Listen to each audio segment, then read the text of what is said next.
это очевидный пример, что мы перестаем считаться ценностью этого природного объекта и начинаем его использовать чисто в экономических, промышленных нуждах. И Китай тогда имеет полное право сказать, что вы тем самым развязываете руки нам. Нам эта вода очень нужна. Они по международному праву имеют возможность забрать еще больше воды. Но это любой забор воды на несколько кубокилометров со стороны Китая, это очевидная прямая, значит, смерть Балхаша.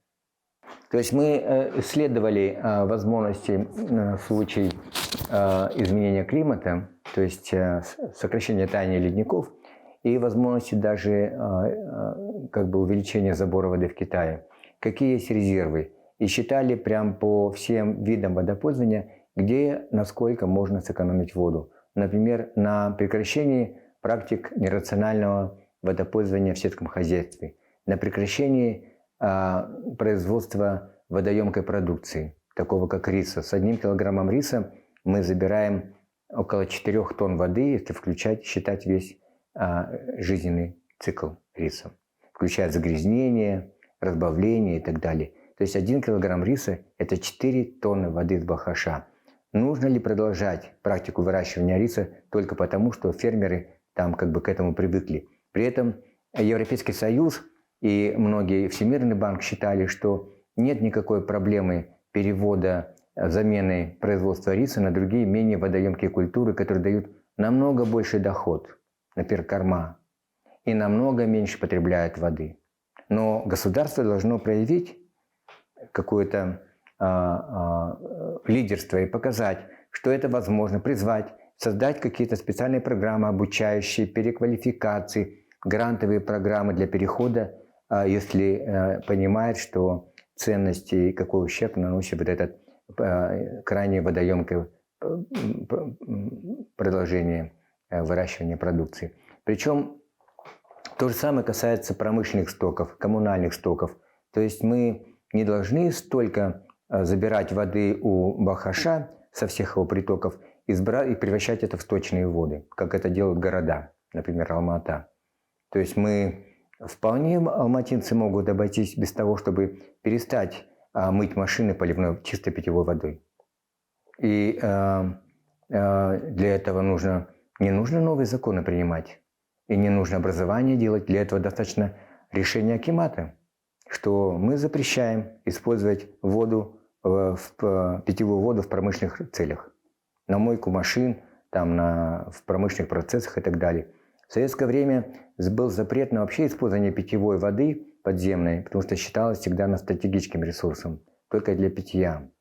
И то в крайнем случае. Сейчас в Алма-Ате уже десятки предприятий забирают воду питьевую на свои промышленные процессы. Это было запрещено кодексами о недрах, кодексами о воде и так далее. В советское время они убрали все эти рамки, потихоньку их размыли. Поэтому вот эти все резервы для экономии высвобождения воды, для сохранения как бы вот этой важнейшей части живого организма, чтобы весь организм не погиб, они известны и просчитаны. Просчитаны экономические затраты на вот этот переход. Например, Маккензи считал, что отказ от ячменя высвобождает 400 миллионов кубических метров воды в год. Только замена ячменя на другие культуры, то есть водоемкие культуры, на менее водоемкие культуры.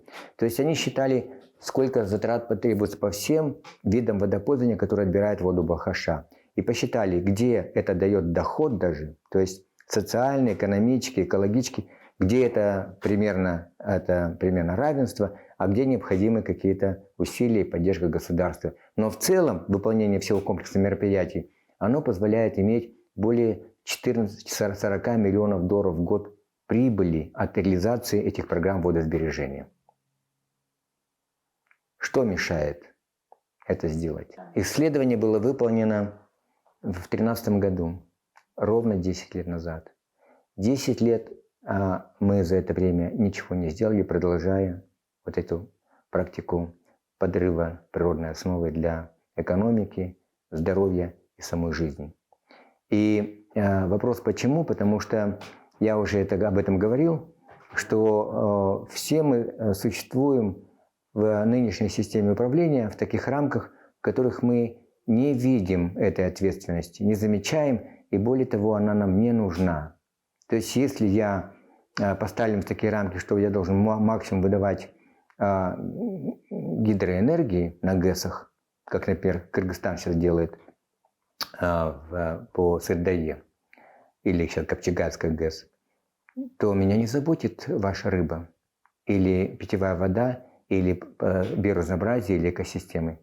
Потому что я поставлен, как мне говорил один из министров энергетики, вы меня не учите, я доктор наук, технических наук, но я поставлен, чтобы делать свою работу, я буду ее делать. Скорректируйте мои цели, показатели, я их поменяю. Не скорректируйте, а пока от них требуют, выгоняя максимум металла, меди, энергии, урожаев, риса. Они поставлены в такие условия. И что им исследование Маккензи или Европейского Союза, или наших экспертов? Оно им ничто, потому что они поставлены в такие условия. Они идут и зарабатывают деньги.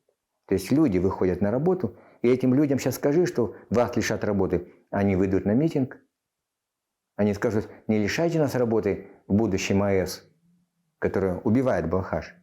Не лишайте нас работы на медиплавильном комбинате, не лишайте нас работы на ирригации, на выращивании риса. Это наш заработок. Вы будете наши семьи кормить. То есть они выходят с такими вопросами, и правительство им не может объяснить ничего, потому что само до конца не имеет вот этой целостной программы и так далее. Поэтому в первую очередь нужно иметь вот программу, чтобы мы понимали, какова роль и значение Балхаша для всего, для поддержки экономической деятельности, социального благополучия, здоровья и самой жизни в этом регионе. Потому что мы можем убить еще один значимый, пятая часть Казахстана, превратить его в пустыню, делать непригодной для жизни человека. Тут сильно фантазировать не надо. У нас пример есть Аральского моря, которое было, на котором еще в 60-е годы добывалось более чем 50 тысяч тонн аральского осетра. То есть, я покажу фотки.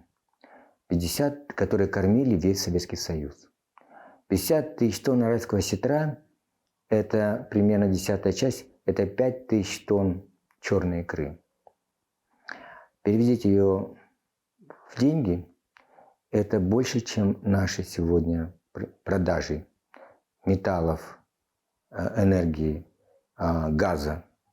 То есть мы не понимаем, ради чего все это мы сделали. Если сложить все доходы, полученные от хлопка и риса, они не стоят и 10-й части вот этой, того богатства, которое мы убили ради этого. И это только одно направление рыбное. А ведь там еще, я говорил, еще масса экосистемных услуг, которые мы не понимаем, но которые являются условиями для жизни. Орал сегодня превратился в Оралком. Там существует пустыня на месте озера Орал, за исключением северной части, которую мы еще поддерживаем благодаря перемычке. Но, значит, эта пустыня разрастается. Она наступает на населенные пункты. Соль токсичная, миллионы тонн выносится в воздух, отравляя воздух. Она токсичная, потому что она пропитана всеми теми химическими удобрениями, химикатами, которые использовали для полива все эти годы. То есть обнажилось дно, вода-то испарилась, а вот это все токсичные вещества, они остались. И они выносятся вместе с пылью. Поэтому здоровье населения, там, детей, женщин, матерей, оно особенно значит, опасно, это угрожающее. Поэтому здесь, причем эта пустыня растет.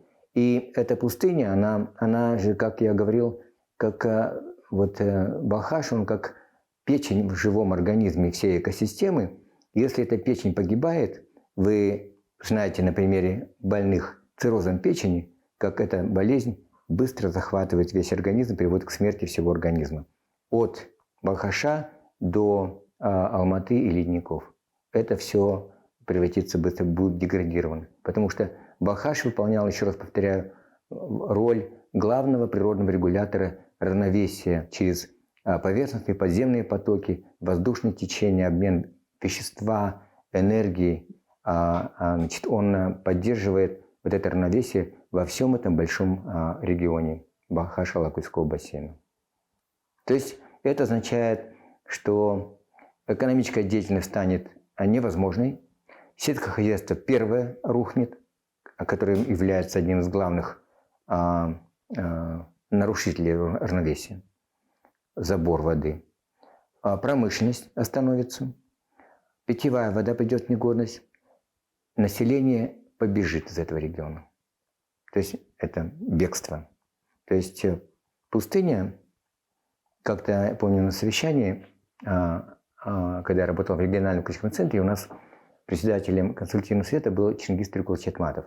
И мы каждое лето устраивали специальную сессию на Иссык-Куле, чтобы он мог приехать, и мы могли общаться. И он на одном из совещаний, у нас в совет ходили все президенты Академии наук, всех 5 стран: Туркменистана, Таджикистана, Кыргызстана, Казахстана и так далее.